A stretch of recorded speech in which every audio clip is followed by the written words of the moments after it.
গীতা আৰম্ভ হৈছে বিষাদ যুগেৰে। তো বিষাদ যুগ বুলি কওঁতে অৰ্জুনে ধনুহৰ পেলাই যুদ্ধ নকৰোঁ বুলি যেতিয়া যুদ্ধৰ মাজবাটত সৈন্যৰ মাজতে দুই সৈন্যৰ মাজত যেতিয়া ৰৈ দিছিলে, তেতিয়া অৰ্জুনক যুদ্ধমুখী কৰিবৰ কাৰণে, যুদ্ধ কৰোৱাবৰ কাৰণে কৃষ্ণই যিখিনি কথা অৰ্জুনক কৈছিলে, এই কথাখিনিকে গীতা আকাৰত গোবিন্দ মিশ্ৰ প্ৰভুজনে আমাৰ সমাজলৈ, নৰ সমাজলৈ আগবঢ়ালে। গতিকে এই কথাখিনিত এটাই হৈছিলে, গীতাভাগ আৰম্ভ হৈছিলে কোনখিনিত, যে য'ত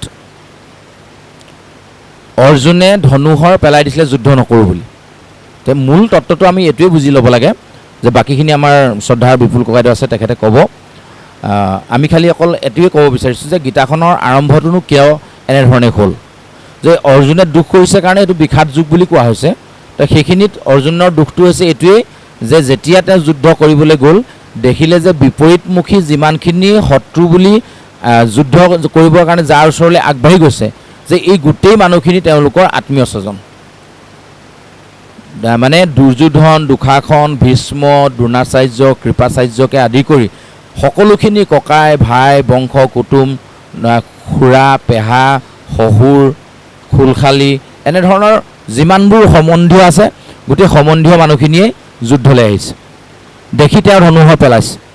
কিন্তু এই ক্ষেত্ৰত আমাক জানিবলৈ এইটো কথা দিছে যে, কি জানিব দিছে আমাক কৃষ্ণই এই গীতাভাগৰ যোগেদি, আমিও তেনেকুৱা কৰোঁ নেকি? আমি আমাৰ মাজলৈ কথাখিনি টানি ল'ব বিচাৰিছোঁ এনেধৰণে, যে যেতিয়া যিটো বিদ্যাত মানুহজন পাৰ্গত হয়, পাৰ্গত হোৱাৰ পাছত যেতিয়া সেই বিদ্যাটো কামত নখটায়, তেতিয়াহ'লে সেই বিদ্যাটো লাভ কৰা নকৰা একেটাই হয়, আৰু সেইটো কেতিয়াও হ'বলৈ দিব নালাগে বুলি কৈছে আমাক। এই কথাটো এইকাৰণেই ধৰ্মক্ষেত্ৰ কুৰুক্ষেত্ৰ বুলি কৈছে। মহাভাৰতৰ যুদ্ধখনক ধৰ্মক্ষেত্ৰ বুলিও কৈছে, কুৰুক্ষেত্ৰ বুলিও কৈছে। যে কুৰুক্ষেত্ৰ হ'ব পাৰে, কিন্তু ইয়াত ধৰ্মৰ যুদ্ধ হৈছে বুলি কৈছে। যে ধৰ্মৰ যুদ্ধ কৰিবলৈ যাওঁতে অধৰ্মক বিনাশ কৰি ধৰ্মক স্থাপন কৰিব পৰাটোৱে হ'ল ধৰ্মৰ যুদ্ধৰ মূল উদ্দেশ্য। তো গতিকে এই মূল উদ্দেশ্যটো কৰিবলৈ যাওঁতে যদি আমি ধৰ্মৰ পৰা বিচলিত হৈ যাওঁ, তেতিয়াহ'লে কিন্তু আমাৰ যিটো মূল কৰণীয় সেইটোৰ পৰা আমি বিচলিত হোৱাৰ নিচিনা হ'ব। তো এতিয়া অৰ্জুনে কি কৰিলে? অৰ্জুনৰ মূল বস্তুটো হ'ল কি? অৰ্জুন শ্ৰেষ্ঠ ক'ত? অৰ্জুন হ'ল গাণ্ডীৱধাৰী, তেওঁ মানে ভাল ধনুৰ্ধৰ, হয়নে নহয়? শ্ৰেষ্ঠ, পৃথিৱীৰ শ্ৰেষ্ঠতম মানে ধনুৰ্বীৰ হৈছে অৰ্জুন। গতিকে অৰ্জুনৰ মূল মানে অস্ত্ৰ কি? গাণ্ডীৱ, ধনুখন। এতিয়া যদি সেই গাণ্ডীৱখনকে পেলাই দিয়ে যুদ্ধ নকৰোঁ বুলি, তেতিয়াহ'লে তেওঁ অৰ্জুনৰ অস্তিত্বটোৱে নাইকিয়া হ'ব। এতিয়া আমাৰ জীৱনত তেনেকুৱা হয় নেকি? আকৌ আমাৰ প্ৰায় হয় কেতিয়াবা। আমি উদাহৰণ এটা দিওঁ, বিপুল কাইদেৱে প্ৰায় মাজে মাজে কয় এই কথাটো, যে আমি তেখেতৰ পৰা কোৱা নিচিনাই হৈছে, পিছলৈ ক'ব তেখেতে বহলাই, মই চমুকীয়াকৈ কৈছোঁ, যে যেতিয়া কিবা এটা দুৰ্নীতিগ্ৰস্ত কৰ্ম হয়, ধৰি ল'লোঁ আমাৰ সন্মুখেদি যোৱা ৰাস্তাটো বনাইছে কোনোবা এজন ঠিকাদাৰে, কামটো ভাল নাই হোৱা, আমি কি কৰোঁ ৰাইজে? আপোনালোকৰ ফালেও চাগে হয়, কি হয়? এই যে কামটো ভাল নাই হোৱা দেই, কাইলৈ গাঁৱৰ ৰাইজ ওলাবি হ'লে চাবগৈ লাগিব। গাঁৱৰ ৰাইজ লগ লগালোঁ, ময়ে আগভাগ ল'লোঁ, আগভাগ লৈ গাঁৱৰ ৰাইজ লগ লগালোঁ, লগ লগাই ৰাস্তাটো বন্ধ কৰি দিলোঁ। কোন ঠিকাদাৰে বনাইছে মাত, ঠিকাদাৰ আহিব লাগিব, কামটো ভাল হোৱা নাই। লাষ্টত আহি যে দেখিছে ঠিকাদাৰটো, বোলে কোনজন ঠিকাদাৰ? এইজনে, ইচোন আমাৰ ভতিজাটো। এই হ'ব দে আৰু থ, এনেকুৱা কৰোঁ নেকি বাৰু? হয়নে নহয়? এতিয়া এনেকুৱা যদি কৰোঁ, তেতিয়া কিন্তু কৃষ্ণ কৈছে নহ'ব। প্ৰথমে তুমি কি বুলি কৈছিলা? যে যিটো দুৰ্নীতি তাক নাশ কৰিবই লাগিব। তোমাৰ ঘৰৰ হওক, ভতিজা হওক, তোমাৰ ভাই হওক, সেইটোলৈ ভাবিলে নহ'ব। তোমাৰ ল'ৰাই যদি হয়, তথাপিও তুমি দুৰ্নীতিৰ বিৰুদ্ধে কিন্তু মাত মাতিব লাগিবই। এতিয়া অৰ্জুনেও প্ৰথমে সেইটোকে কৰিলে। যেতিয়া দুঃশাসনে বস্ত্ৰহৰণ কৰিলে, তেতিয়াহ'লে তেওঁলোকক নিপাত কৰিম বুলি তেতিয়া প্ৰতিজ্ঞা কৰিলে। ভীমে দুৰ্যোধনৰ উৰু ভাঙিম বুলি প্ৰতিজ্ঞা কৰিলে। অৰ্জুনে প্ৰতিজ্ঞা কৰিলে যে নহয়, যিটো মানে অন্যায় আমাৰ ক্ষেত্ৰত কৰা হৈছে, তাৰ অন্যায়ৰ প্ৰতিশোধ আমি ল'মেই। তেনেধৰণে প্ৰতিজ্ঞা কৰাৰ পাছত যেতিয়া সন্মুখত তেওঁলোকক পালে, তাৰ পাছত তেওঁ কৈ ক'লে যে এইখিনি মোৰ ককাই ভাই, মই সিহঁতক মাৰিব নোৱাৰোঁ। তেতিয়া কৃষ্ণই কৈছে নহ'ব। গতিকে এই কথাটো আমি তাৰ পৰা আমি বুজি ল'ব লাগিব। তাৰ পাছতে সাংখ্যতত্ত্বৰ জ্ঞান দিছে। সাংখ্যতত্ত্ব যিহেতু সাংখ্য জ্ঞান আমাৰ আমি পাৰ হৈ গ'লোঁ, আমি এতিয়া কৰ্মযুগলৈ যিহেতু আহিছোঁ, সেইকাৰণে আমি কৰ্মযুগৰ কথাকে দুই এটা ক'ব বিচাৰিছোঁ। যে ইয়াত গীতা শাস্ত্ৰই আমাক আৰু এটা জ্ঞান দিছে। গীতা আচলতে জ্ঞান তত্ত্ব। গীতা জ্ঞান তত্ত্ব মই আমি এইটো কাৰণে কওঁ যে গীতা শব্দটোৰ অৰ্থটোৱে আমি পোনাই লোৱা মতে শাস্ত্ৰজ্ঞ পণ্ডিতসকলৰ মতে নহ'বও পাৰে। আমি পোনাই লোৱা মতে এনেকুৱা, গ মানে হৈছে জ্ঞান, দীৰ্ঘইকাৰলৈ বুজাইছে ঈশ্বৰ। ক'ৰ জ্ঞান? ঈশ্বৰ। গত দীৰ্ঘইকাৰে গি। ত মানে তত্ত্ব, জ্ঞান তত্ত্ব। আকাৰডালে বুজাইছে আহৰণ। তাৰমানে ঈশ্বৰৰ জ্ঞান তত্ত্ব আহৰণৰ পুথিভাগ হৈছে গীতা। আমি এনেকৈ পোনাইহে লৈছোঁ, এইটো আমাৰ মনৰ ভাৱনাহে, যে এইখিনি শুদ্ধ বুলি সকলোৱে ধৰি ল'ব নালাগে। সুধী সমাজে তাৰ আমাক মানে পৰামৰ্শ দিব বুলি ভাবিছোঁ। আমি অজানিতে ৰৈ যোৱা ভুলবিলাকৰ গঠনমূলক সমালোচনাৰে আমাক আগবাঢ়ি যোৱাত সুবিধা কৰি দিব বুলি আমি সুধী সমাজলৈ কথাবিলাক আগবঢ়োৱা হৈছে। তো এইখিনিত কথাটো হৈ গ'ল কি, সেই গীতাত ভগৱন্তৰ জ্ঞান তত্ত্ব আছে। ভগৱন্তই কি জ্ঞান দিছে প্ৰথমে অৰ্জুনক? যে কৰ্মই শ্ৰেষ্ঠ। প্ৰথম কৰ্মযুগত তেওঁক এটা বস্তু বুজাইছে, পাকে প্ৰকাৰে বিভিন্ন ধৰণৰ উদাহৰণ দি তেখেতক এটা কথা স্পষ্ট কৰিব বিচাৰিছে যে কৰ্ম শ্ৰেষ্ঠ। কিয় কৈছে? যে কৰ্ম নকৰাকৈ কোনো থাকিবই নোৱাৰে। এতিয়া যে আমি ইয়াত বহি আছোঁ, বহি থকাটো এটা কৰ্ম। আমি কথা কাণেৰে শুনি আছোঁ, এইটো শুনি থকাটো এটা কৰ্ম, নহয় জানো? আমি যদি বিচনাত শুই আছোঁ, শুই থকাটো এটা কৰ্ম। আমি ভাত খাইছোঁ, সেইটোতো এটা কৰ্ম। আমিতো নোখোৱা নোবোৱাকৈ থাকিব নোৱাৰোঁ, আমিতো খাবই লাগিব। গতিকে এই খোৱা কৰ্মটো আমি কৰিমেই। সেইকাৰণে কৰ্ম নকৰাকৈ কোনো থাকিব নোৱাৰে কাৰণে কৰ্মটো শ্ৰেষ্ঠ বুলি কৃষ্ণই প্ৰথমে অৰ্জুনক কৰ্মযোগৰ যোগেদি জ্ঞানটো দিছে। কিন্তু ইয়াৰ পিছৰ যিটো অধ্যায়, তাতে দিলে জ্ঞান যোগ। এটা এটাকৈ যোগ কৰি কৰি নি আছে। ইয়াত 18টা অধ্যায় আছে, 18টা যোগ কৰিছে। তো এই 18টা যুগত অৰ্জুনক কৃষ্ণই সমস্ত দেহৰ গোটেই তত্ত্বখিনি কিন্তু বুজাই দিছে। 18টা তত্ত্বৰ বিষয়ে ধুনীয়াকৈ বুজাই দিছে। বাকী 6টা তত্ত্ব থাকি গৈছে, 24টা তত্ত্ব। বাকী 6টা তত্ত্ব আমি গুণমালা যদি পঢ়োঁ, তাত 6টা অধ্যায়ত গুণমালা আছে, আমি তাত পাম। আমি গীতাত 18টা তত্ত্ব পাইছোঁ, 18টা অধ্যায়ত।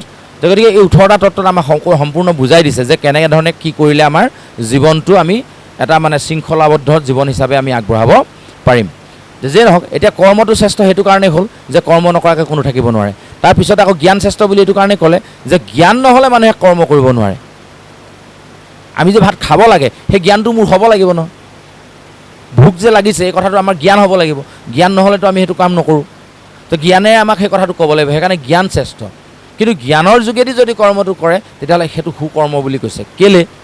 ধৰি ল'লোঁ সৰু ল'ৰা এটাই যেনিবা ইয়াতে বন্তি এভাগ জ্বলি আছে, সি মানে চুঁচৰি বাগৰি চুঁচৰি গৈ চিনি নাপায় জুই কি বস্তু, বন্তি ভাগত আঙুলিটো দি দিলে। জুইয়ে যদি পুৰিলে তাক, সি চিঞৰি কান্দি মেলি আঁতৰি গুচি আহিব।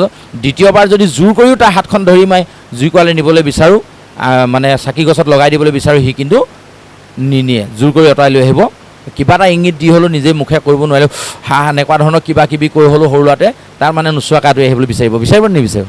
নিশ্চয় বিচাৰিব। কাৰণ কেলৈ? তাৰ সেই জ্ঞানটো উপজিলে কি যে এই ৰ'দ চুলে পুৰে, ইয়াক চুব নালাগে। তো এই কথাটো যেতিয়া বুজি পালে, সেইকাৰণে কৈছে যে বুজি পাই নেক্সট টাইম যিটো কাম কৰিব, পিছৰবাৰত যিটো কাম কৰিব তাৰ শুদ্ধ হ'ব। তাৰমানে সেইকাৰণে হ'লেও জ্ঞানটো শ্ৰেষ্ঠ।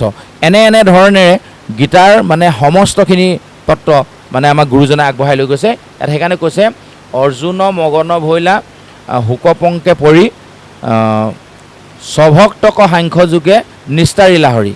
যে দুখখিনি নাইকিয়া কৰিবৰ কাৰণে প্ৰথমে সাংখ্যযোগ ক'লে, সাংখ্যযোগৰ পিছত এতিয়া কৰ্মযোগ কৰি বহু 3য় অধ্যায় হেনয় কৃষ্ণৰ পদে কৰো প্ৰণিপাত কৰ্মযোগ কহি বহু 3য় অধ্যায়ত। অৰ্জুনে বুলন্ত শুনি উকমহাভাগ জ্ঞানৰ প্ৰশংসা কৰিলা হাক। জ্ঞানটোকটো আগ কৰি দিলা, জ্ঞানটো আগ কৰি দিলা। এতিয়া ইয়াৰ পিছত আকৌ কৰ্মটো তুমি শ্ৰেষ্ঠ বুলি কৈছা, কিয় কৈছা? এতিয়া এই কথাটো অৰ্জুনে সুধিছে। তাৰপিছত কৈছে আচুক বিস্তৰ কাল মৰণ সময় ব্ৰহ্মক স্মৰীয়া মৰি ব্ৰহ্মপদ পায়। পাছে আৰু কৰ্ম কৰি বেক পাৱে পুনৰ তোমাৰ বাক্যক বুজি বাক পাৰে কোন। যুদ্ধ হিংসাত্মক কৰ্ম ঘোৰ অনিৰ্বাৰ তাত কেনে মোক প্ৰৱৰ্তোৱা বাৰম্বাৰ। এতিয়া অৰ্জুনে আপত্তি কৰিছে যে যুদ্ধটোতো হিংসাত্মক কাৰ্য, হিংসাটো তুমি মোক বাৰেপতি কিয় কৰোৱাইছা, এইবুলি তেওঁক কৈছে। সেই পিছলৈ আমাক উত্তৰখিনি দিব কিয়নো তেওঁক হিংসাটো কৰোৱাব বিচাৰিছে। আমি খালি মূল তত্ত্বটো এইটোকে কৈ দিলোঁ যে এইখিনি কৰোৱাৰ মূল উদ্দেশ্য এটাই হৈছে ধৰ্মক স্থাপন, অধৰ্মক বিনাশ। সেইকাৰণে আমাক সংস্কৃতত মহাভাৰতত আৰম্ভ কৰোঁতে এভাগী শ্লোক খুব সুন্দৰকৈ আওৰাইছে। য়দা হি ধৰ্মস্য গ্লানিৰ্ভৱতি ভাৰত অভ্যুত্থানম অধৰ্মস্যম তদাত্মানম সৃজম্যহম পৰিত্ৰাণায় সাধূনাম বিনাশায় দুষ্কৃতম ধৰ্ম সংস্থাপনাৰ্থায় সম্ভৱামি যুগে যুগে কৈছে যে যেতিয়াই যেতিয়াই ধৰ্মৰ বিনাশ হ'ব, অধৰ্মৰ প্ৰাদুৰ্ভাৱ হ'ব, হিংসা ধৰ্ম প্ৰৱৰ্তিত হ'ব, এই গোটেইখিনি নাশ কৰি ধৰ্মক স্থাপন কৰিবৰ কাৰণে ভগৱন্তই তেতিয়াই তেতিয়াই এই ধৰাধামত অৱতাৰ ল'ব। আৰু সেই উদ্দেশ্যেই তেখেতে এই কথাখিনিলে আমাক নিব বিচাৰিছে যে কৰ্মটো এইটো কাৰণেই কৰিব লাগিব, যুদ্ধ হিংসাত্মক ধৰ্ম হ'লেও কৰিব লাগিব, কিয় যে ধৰ্মটো স্থাপন হ'বই লাগিব। এতিয়া এই কথাখিনি আমাৰ নিজৰ মাজলৈ যদি আমি পোনাই লওঁ যে মহাভাৰতৰ যুদ্ধখনৰ কথা যদি আমি নাভাবি নিজৰ দেহৰ মাজত য'ত চলি থকা যুদ্ধখনৰ কথা আমি ভাবি লওঁ, তো এইটো কাৰণে আমি ক'ব বিচাৰিছোঁ যে আধ্যাত্মিক তত্ত্বত মহাভাৰতৰ যুদ্ধ তাহানি যুগতে হ'ল। সেই মানে মহাভাৰতৰ দিন নাই, সেই অযোধ্যাও নাই, ৰাম ৰাৱণো নাই, আৰু সেই অযোধ্যাও নাই, দশৰথ কি কয় আমাৰ হস্তিনাপুৰো নাই, না মানে অযোধ্যা নাই, হস্তিনাপুৰ নাই, না বোলে নহয় আমাৰ কি বুলি কয় এডোখৰ ইন্দ্ৰপ্ৰস্থও নাই। এতিয়াতো সেইবোৰ ঠাইৰ নাম বেলেগ বেলেগ হ'ল। তো এই তাহানিৰ যুগবোৰ নাই আৰু সেই যুদ্ধও নাই এতিয়া। তো সেই তাহানিৰ নোহোৱা কথাখিনি আমি পঢ়ি থাকি আমাৰ কি লাভ হ'ব? তো আমাক কথাখিনি আমি এইকাৰণেই দিছে বুলি ভাবি লৈছোঁ যে তেনে এখন মহাভাৰত আমাৰ দৈনন্দিন জীৱনত আমি কৰিয়ে আছোঁ। কথাষাৰ এইকাৰণেই কৈছোঁ যে আমাৰ দেহত দুটা গুণ সদায় থাকে, এটা হ'ল হিংসাত্মক গুণ আৰু এটা হ'ল অহিংসা। মানে কি হৈছে আমাৰ এটা দৈবিক গুণ, এটা আখৰিক গুণ। এই দুটা গুণৰ মাজতে আমি সমস্ত মানৱ জাতিটো ৰাতিপুৱাৰ পৰা গধূলিলৈকে চলি আছোঁ। আমি সেনেকুৱা উদাহৰণ আগতে ভাগৱতৰ বিভিন্ন আলোচনাৰ মাধ্যমেৰে আমি জনাইছোঁ যে এতিয়াও আমি এইটো কথাই ক'ব বিচাৰিছোঁ যে আমি কিছুমান কৰ্ম কেতিয়াবা হিংসাৰ যোগেদিও কৰিবলগীয়া হয়। হিংসা মানে গৰু গাখীৰকণ কাঢ়ি অনাটোতো হিংসাই হৈছে ন। গৰুটোৱে গাখীৰকণ দিছে পোৱালিটোৰ কাৰণে, আমি যে কাঢ়ি আনিছোঁ সেইটোতো হিংসা কৰা নাই হোৱা নেকি? বহুতে এনেকৈ কয় যে গৰুজনীক আমি বেছি গাখীৰ ওলাবৰ কাৰণে খাদ্য বেছিকৈ দিছোঁ, হাতীটোকো দিছোঁ খাদ্য তেনেকৈ। আমি হাতী গাখীৰ খাওঁ নেকি? হাতী গাখীৰ খাওঁ নেকি? নাখাওঁ নহয়, নহয় জানো? আমি ঘোঁৰা গাখীৰ খাওঁ নেকি? নাখাওঁ নহয়। ঘোঁৰাও পোৱালিটোৰ কাৰণে যথেষ্ট যিখিনি গাখীৰ সেইখিনিয়ে পাইছে। ঘোঁৰাটো আমি গাড়ী টনাবৰ কাৰণে বিভিন্ন খাদ্য নিদিওঁ নি? খাদ্য বেছিকৈ তাকো খুৱাওঁ, গাখীৰ বৃদ্ধি তাৰো হয়, তেতিয়াহ'লে পোৱালিটোৰ কাৰণেহে হয়। তেতিয়া পোৱালিটোৰ মুখৰ পৰা গাখীৰখিনি কাঢ়ি অনাটো হিংসা ধৰ্ম নহয় নি? কিন্তু আমি সেইটো কৰিছোঁ, নাই কৰা জানো? গতিকে আমি এনেকুৱা ধৰণৰ মানে দৈনন্দিন জীৱনত বিভিন্ন ধৰণৰ এনেকুৱা আমি কৰ্ম কৰি আছোঁ। গতিকে এই কৰ্মবোৰ আমাৰ আচলতে হিংসা ধৰ্মৰ মাজতে সোমাই আছে। আৰু তাক বিপৰীতে আমাৰ ধৰ্মই কি কৈ আছে সেইখিনিক যদি আমি উপস্থাপন কৰি ল'ব পাৰোঁ, ধৰ্মক যদি ওপৰত আনিবলৈ পাৰোঁ, তেতিয়াহ'লে আমাৰ সুবিধা হ'ব।